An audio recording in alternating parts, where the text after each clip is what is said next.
د پېټرول پمپ نه د یو پټ پیپ په ذریعه باندې پېټرول پټول. په یو ښکلي کلي کې یو غټ پېټرول پمپ و.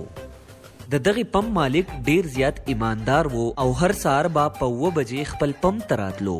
مالک چې به کله راغی نو د خپل منیجر لا د دفتر چابیانې ورکړې او د دې نه وروستو به مالک په خپل دفتر کې کېناستو او حساب کتاب به یې شروع کو. بل طرف ته په دې کلي کې اکرام نومې یو وړوکی غلو. هغه به وړې وړې غلاګانې کولې لکه پرس پټول، د چا نه موبایل پټول یا د چا د کور نه جامې پټول او زیاتر به د کورونو نه لوښي پټول او هغه به یې په کباړ کې خرڅول. د هغه یو بل ملګری چې نوم یې جمال و، د ده په شان وړې وړې غلاګانې به یې کولې. دوی دواړه یو ورځ د دغې پېټرول پمپ مخې ته ولاړو نو اکرام جمال ته ووې، ملګري مونږ به د کمې پورې د 10 روپو او د 20 روپو غلاګانې کوو. راځه مړه چې چېرته غټ کار وکړو یاره، دا څه د وړو کارونه ته کې. اکراما څه سود دې شروع کړی دی؟ ته څه کول غواړې؟ جماله ملګري په دې پېټرول پمپ کې چې دا کوم پېټرول دی که دا زمونږ کور ته راشي نو بس مزې او مزې به یې. بیا به مونږ د پېټرولو قیمت هم نیم په نیمه ولګوو چې د هغې د لاسه به زمونږ د ډېر پېټرول خرڅېږي. اکراما ته روغې کلی ونی د دومره غټ پېټرول پمپ نه ما ته دومره پېټرول څنګه پتی؟ د دې غلا دپاره زما سره یو ښه پلان دی. زه به د خپل کور نه یو سورنګ وکنم چې د دې پېټرول پمپ په پورې وي او بیا به دې ته یو پیپ ولګو او په کور کې به د بمبې نه د اوبو په ځای پېټرول لا بهیږي. مرګري ستا په دې خبرو زه نه پوهېږم. په اسانه الفاظو کې ما پوښه کا چې موږ به څنګه د دې ځای نه پېټرول هغې لرې کور ته وړو. ګوره جماله ستا عقل د سره کار نه کوي. د پېټرول پمپ خواته چې کوم نږدې کور دی مونږ به هغه خلک د شپې ویرو په سترېتۍ سره چې هغو سهار دا کور خالي کړي او بیا به د دغې نږدې کور کې یو سورنګ وکړو چې هغه د پېټرول پمپ د ټینکۍ ته رارسي او په هغې کې به یو پیپ خور کو او په دغې بمبه کې به د اوبو په ځای پېټرول بهیږي. نو جمال په خندا شي او دا ورته ووایي، یاره ته څه وړوکی غل نه یې ښه، ته د غلا نو غلې. او دغه شان چې کله شپه شوه نو د دې پلین شروع شو. دې دواړو سپینې جامې واغوستې او مخ ته یې څېرې واچولې او په یو MP3 کې یې د بلاګانو اوازونه ولګول. په دې کور کې یو بوډا او بوډۍ اوسېدل. هغو چې څنګه راښکاره شو نو په کړکۍ کې دا 2 سپین شکلونه ښکارېدل.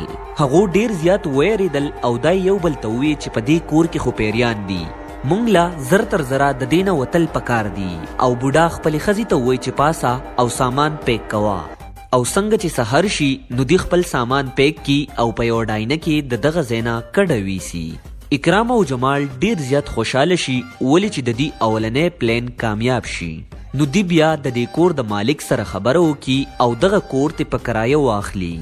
اکرام جمال ته ووایي، مرګري د کور چانس خو ولګېدو، خو اوس د کشۍ او د بیلچې غم کوه چې سورنګ شروع کوو. جمال بازار ته لاړ شي او کشۍ او بیلچه راوړي او دی دواړه د کور په یو ګوټ کې په سورنګ باندې کار شروع کی.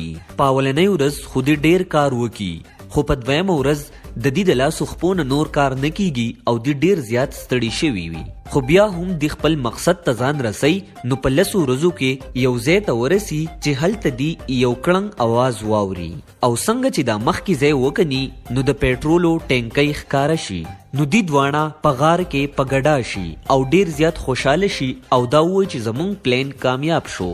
بیا یو پیپ خور کی او په دغه ټینکۍ کې یو وال ولګي او دغه پیپ ور سره کنیکټ کی او بهر دغه پیپ خپلې نلکې ته راورسوي او بیا دې چې څنګه نلکه کولاو کی نو د اوبو په ځای د هغې نه پېټرول لا بهیږي. نو د دې د دواړو د خوشحالۍ هیڅ حد نه معلوم او دی دا خبره کوي چې اوس په مونږه مالدار شو، اوس په زمونږ سره د پیسو کمی نه. بیا دغه شان د دغې پېټرولو نه بوتلې، ټاپکې او بیلرې ډکۍ او بهر په چوک کې خرڅي. دی چې کله خپل دکان لګولی وي نو دواړه دا اواز کوي، راشئ په 50% ډسکاونټ سره زمونږ نه پېټرول واخلئ. په پمپونو کې اسې خپلې پیسې مه ضایع کوئ. راشئ زمونږ نه په نیم قیمت باندې پېټرول واخلئ. خلک چې د پېټرولو د قیمت ته وګوري نو په دې باندې ډیر رش شي او ډیر خلک د دې طرف ته راځي او د دې نه پېټرول وړي او دې دواړه په دې ټول کلي کې مشهور شي. د پېټرولو یو ګاک راشي او د دې نه تپوس وکړي، اکراما ته څنګه دومره په ارزان قیمت سره پېټرول خرڅې؟ الکه مرګري تپوسونه مکوه خو ستا پیټرول پکار دی که ستا جوابونه پکار دي که پیټرول اخلي واخله که نه اخلي نو ځه. خو دغه کس پیټرول واخلي او د دغه ځای نه لاړ شي. بل طرف ته د پیټرول پمپ مالک ډیر زیات پریشان وي ولې چې هر ورځ 200-300 لیټره د ټینکۍ نه غیبیږي او په پمپ کې کمیږي. نو هغه د خپل منیجر نه تپوس وکي. منیجره دا پیټرول چیرته ځي؟ هره ورځ 300 لیټره څنګه د دې ځای نه کمیږي؟ نو منیجر ورته وایي مالک صاحب مونږ خو ټوله شپه ویښ یو او ټوله ورځ هم دلته موجود یو. مونږ خو یو کس هم ونه لیدو چې د دې ځای نه پرې پیټرول وړي او یا د دې ځای نه پیټرول پټوي. بیا یو کس راشي د دې نه پیټرول غورځوي. الکه وروره په چوک یو دوکان دی هغه خو په 100 روپۍ 1 لیټر پیټرول خرڅوي تاسو ولې په 300 خرڅوئ؟ مالک چې د دې کس ته خبره واوري نو بالکل حیران شي چې څنګه یو کس په 100 روپۍ پیټرول خرڅوي. نو هغه لاړ شي تانې ته او په دغه کسانو رپورټ وکي چې دی بغیر د پمپ نه پیټرول خرڅوي. پولیس ډیر زیات ایماندار وي او په کلی کې چې څوک غلط کار کوي نو هغه فوراً رانیسي. پولیس چې د پوچ تاچ لپاره د اکرام او جمال خواله راشي نو تپوس دې وکي چې تاسو پیټرول ولې بغیر د پمپ نه خرڅوئ او بیا یې څنګه 200 روپۍ ارزان خرڅوئ. نو اکرام ورته کله یو بانه کوي او کله بلا.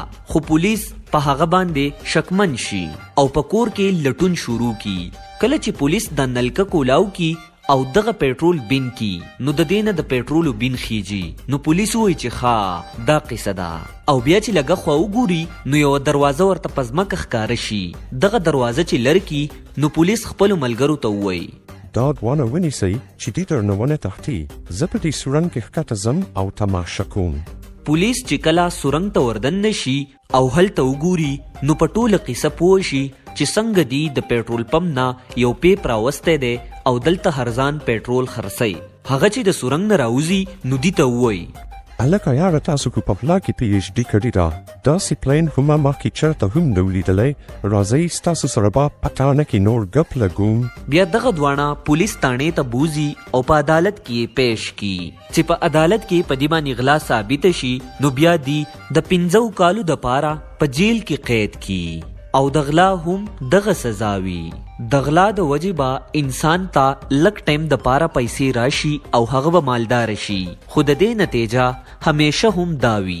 راځئ ملګرو دا الکرا ګیر کوي چې ودر ننه تحتي اوس په چېرته ځې اوس خو دې هېڅ چېرې هم نه پرېږدم.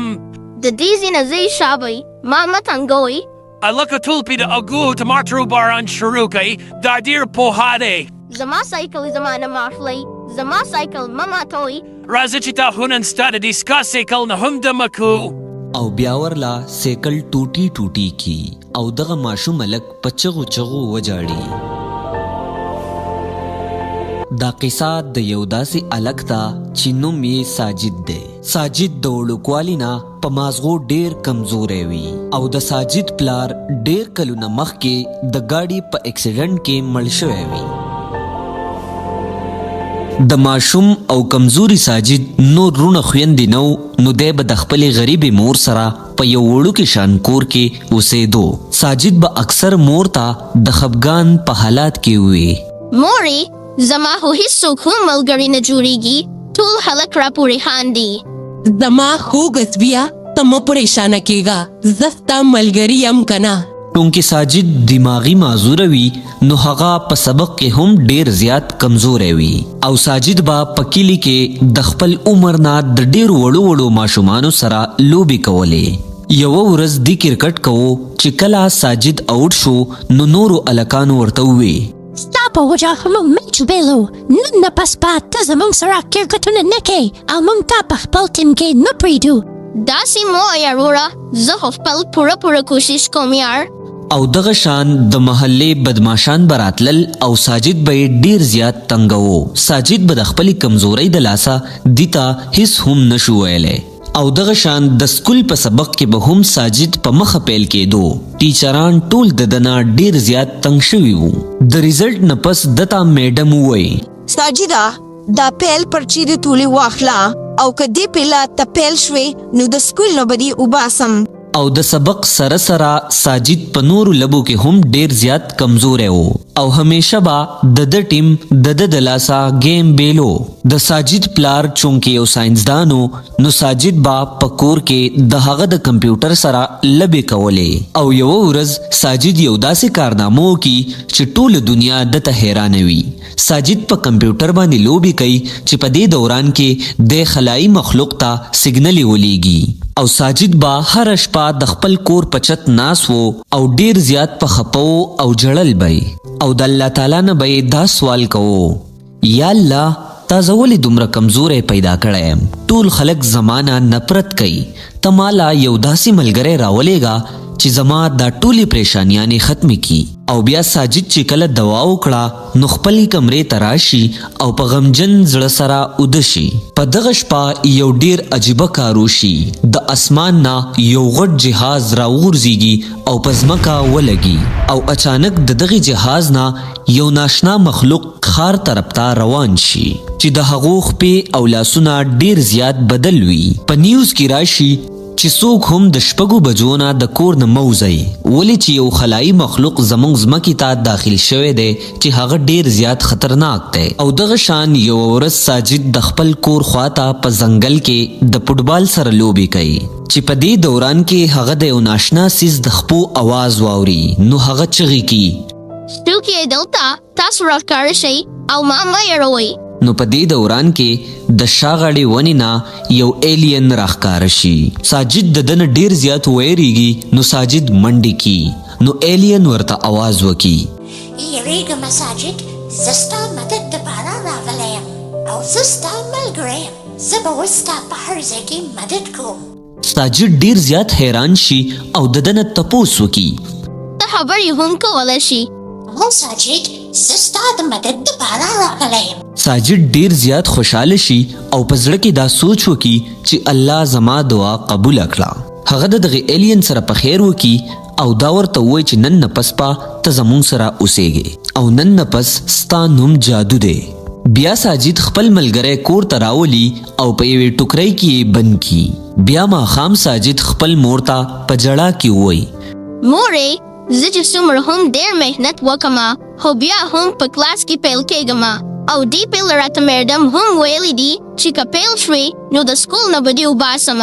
پریشانه کېږم زویه، یوه ورځ به ستا محنت ضرور رنګ راولي. د دروازې شاته ایلین ولاړ وي او دا ټولې خبرې واوري او د هغه د ساجد دپاره زړه ډیر زیات خفه شي.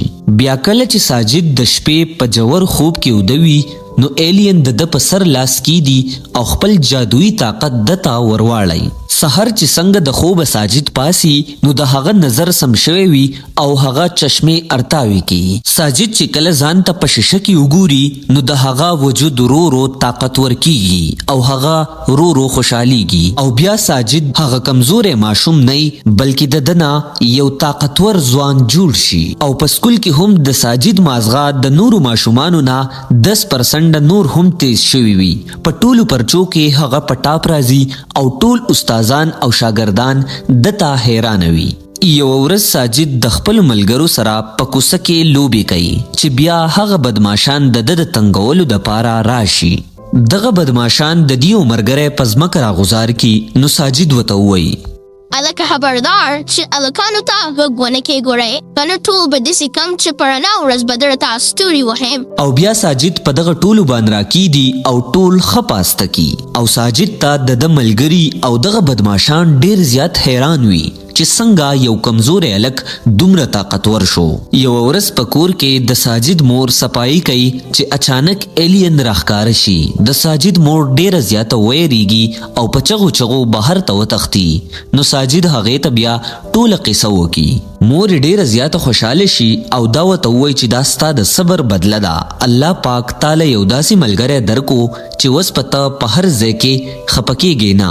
او دا ورته هم ووایي چې ډیر خیال کوه بچیه، اسی نه چرته چاته پته ولګي خو ورو د دغه ځای پولیسو ته د ایلین پته ولګي او په هر کور کې تلاشي شروع کی ساجد چې کله دغه پولیس وویني نو ډیر زیات خپه شي او دغه ایلین په لاس کې راواخلي او یوې کوټې ته په منډو منډو ورشي ساجد زر زر خپل د پلار کمپیوټر ته کینی او خلایي مخلوق لا یو پیر بیا سیګنل ولېږي لږ ساعت پس په اسمان کې یو ډیر غټه دماکه وشي او یو غټ جاز د سپیس نه راوځي او هم هغه ځنګل ته راورسي او وس د ساجد نه د ایلین د جدا کېدو وخت هم راشي دواړه په یو بل پسې ډیر زیات جاړي او خپوي زما مرګري جادو ته به ماته ډیر زیات یادېږي ته به هم ماته ډیر یادېږي ساجده او زه هم په تا پسې ډیر زیات خپه یم بیا د دین وروستو دغه ایلین خپل جهاز ته وخیږي او خپلې دنیا ته لاړ شي او بیا بل سحر چې کله ساجد پاسي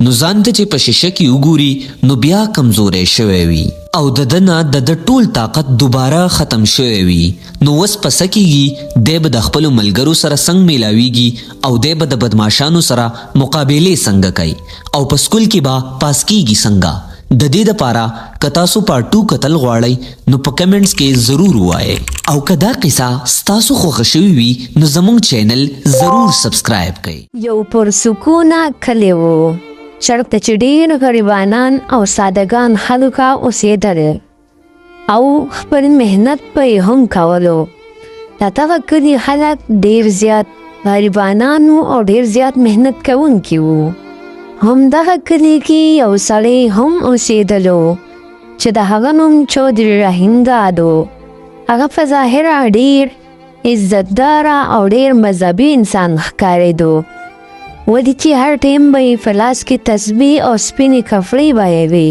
خو حقیقت د دې نه بدل و هغه یو ډېر زیات بد سړی و د هغه د وجې د ټول کلي زندګي ډېره زیاته مشکله وه او د خلکو مخکې به یې ځان نه ښه سړی جوړ کړو او دا به یې ویل زما وروڼو تاسو ته پته شته که نه موږ خو همیشه د خلکو مدد کوو د غریبانانو مو ډېر زیات مدد کړی دی د یتیمانانو هم ډېر زیات خیال ساتلی دی د چا حق هم نه دی والی ډېر زیات خدمت کوو او په دې کلي کې چې څه خدمت راځي نو موږ ورته حاضر یو هسې دروغو دعوې خو نه کوو رښتیا وایو یارورا دا ظالم څه وایي دی خو داسې لګیا دی ځکه چې په رښتیا د دې ټول کلي مدد کړي د هغه چودري نه چې تېره میاشت کې د ټولو یتیمانانو حق پټ کړی و او د هغې نه یې پیسې واخلې وي او که نه女に的香那拉的帕的是他就拉克雷的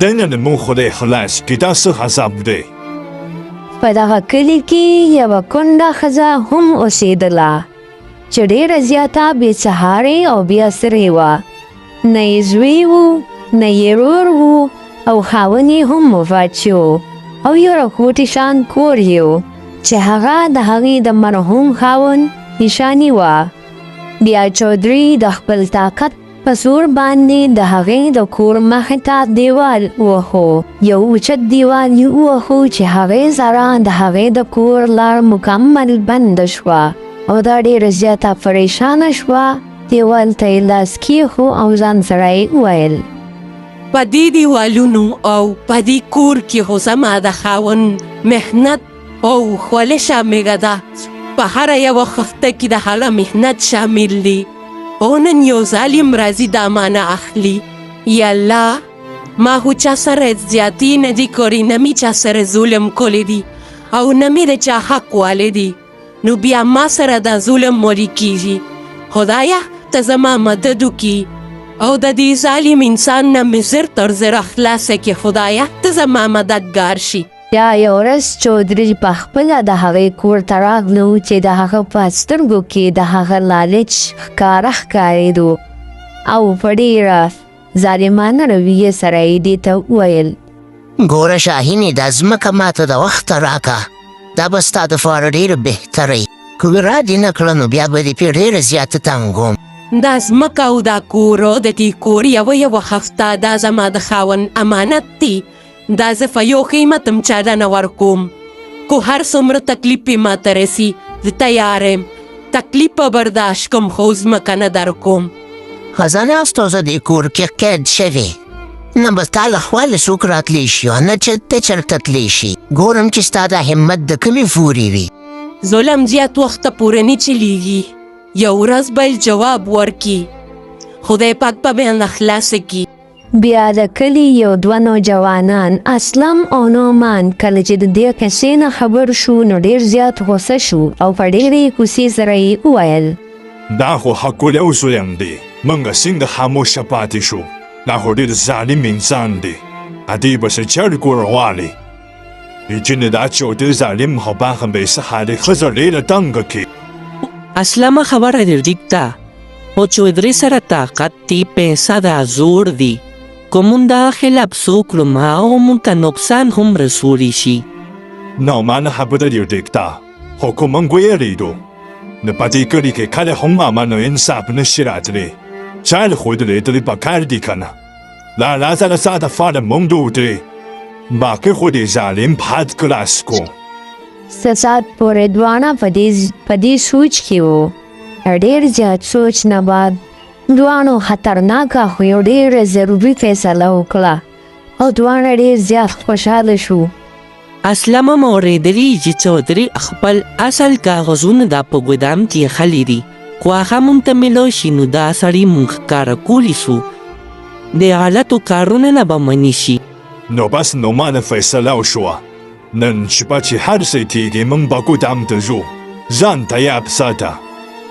بیا د شپې وختو هر طرف ته خاموشي وه او نری نری هوا هم چلیدله او اسلم او نعمان دواړه د ګودام په طرف روان وو چې په دې کې نعمان ډېر زیات ویرېدو او په ډېرې یېرې سره یې اسلم ته وویل یاره اسلامه دا ځای خو ممره خطرناک دی خو بیا دا سپي زه خو ډېر زیات یېرېږم چرته خطر راته جوړه نشي. نعمانه د یاري وخت نه دی بس دا خیال ساته چې ته اواز تیز لاړو نشي څوک پوه نشي.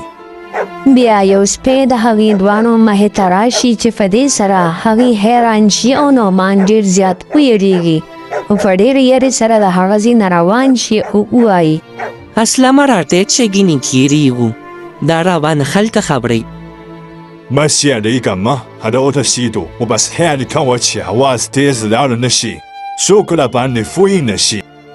بیا څه ساعت بعد اسلم او نعمان هغه ګودام ته هم ورسېدل او هغه ګودام ته دننه شو او ویې کتل چې هر طرف ته صندوقونه او ډېر ضروري فایلونه پراته دي.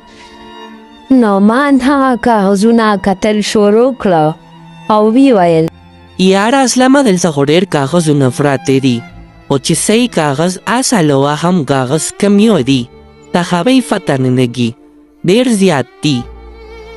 بیا اسلم یو فایل اوچت کو او ویې ویل دا وګوره نعمانه فدې سرکاري موخو له ډیټایو دی.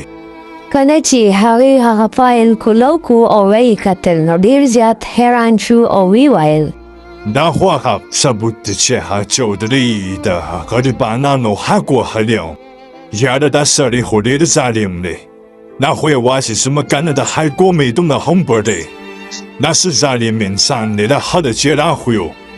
بیا اسلم او نعمان دواړه په خپل پلان کې کامیاب شو او هغه فایل یې راواغشتو او د هغه ځای نه ووتل او را روان وو او ډېر زیات خوشحالۍ سره واپس راغلل. بیا په سبا چودري د کلي په یو غټ میټینګ کې ناست او داسې وویل مونږ خو همیشه د ګاونډیانو د حق خیال ساتلی دی مونږ خو چا سره ظلم نه کوو مونږ خو د خپلو ګاونډیانو ډېر زیات فکر کوو او کندو ته دیوان وای او د هغې لاره بندول شاید چې دا به هم د په حق کې وي دا به هم د آزاد وي. په دې وخت کې اسلم او نعمان دواړه راغلل او په ډېرې غوسې سره یې ورته وویل او د اسلم په لاس کې هغه فایل هم موجود و. ماسکار ډېر زیاتې دې وکړو اوس رښتیا مخې ته لاړل ظالم انسانه. دا څه بکواس دی چې ما زیاتې وکړو او رښتیا مخې ته رالل ولې مدد د خلکو نه کوم. بس اوس خو دروغ مه وایې ظالمه دا د هغه کاغذونه چې تا پټ کړي وو ستا ټول خط مونږ ته معلوم شو. بیا د کلي خلکو هغه کاغذونه هم وکتل او ډېر زیات حیران وو. بیا کله چې د کلي مشر خبر شو نو ډېر زیات خفه شو او چودري ته یې داسې وویل: چودري تا ډېر زیاتي کړی دي، ظلم دې کړی دی، تا له شرم پکار دی، تا خلکو ته دوکه ورکړې ده، تا ته به د دې سزا ضرور میلاویږي او کوم دیوال چې د هره کونډې ته والی دی هغه به هم ورځې په خپله. په دې خبره باندې چودري ډېر زیات شرمنده شو د ټول کلي مخکې او لاندې به یې کتل او ډېر شرمنده ولاړ و. بیا چودري ډېر ټیټ سترګې و او هغه دیوال یې په خپله ورزول شروع کړه، کم دیوال یې چې هغه کونډې ښځې ته والی و او په دې سره هغه کونډه ښځه شاهینه ډېره زیاته خوشحاله شوه او بیا په کلي کې ډېر زیات سکون او خوشحالي راغله. خلک ډېر زیات خوشحاله وو او خلکو یو لوی سبق زده کړو. نو خوږو ملګرو دا وه زموږ د نن ورځې کهاني. که خوښه شوې مې وي نو لایک کې، کمنټ وکړئ او سبسکرایب درنه بیخي هیر نشي. او زموږ د دې کهانۍ مقصد دا دی چې حرامخوري او ظلم د دې انجام د همیشه رسوایی وي خو رښتیا ضرور کار کیږي اگر که څه وخت بعد وي. الله تعالی دې موږ ټول د دروغو نه او د ظلم نه بچ ساتي. الله مو راته ښاد، اباد او بریالي لره. د لوی الله فامان.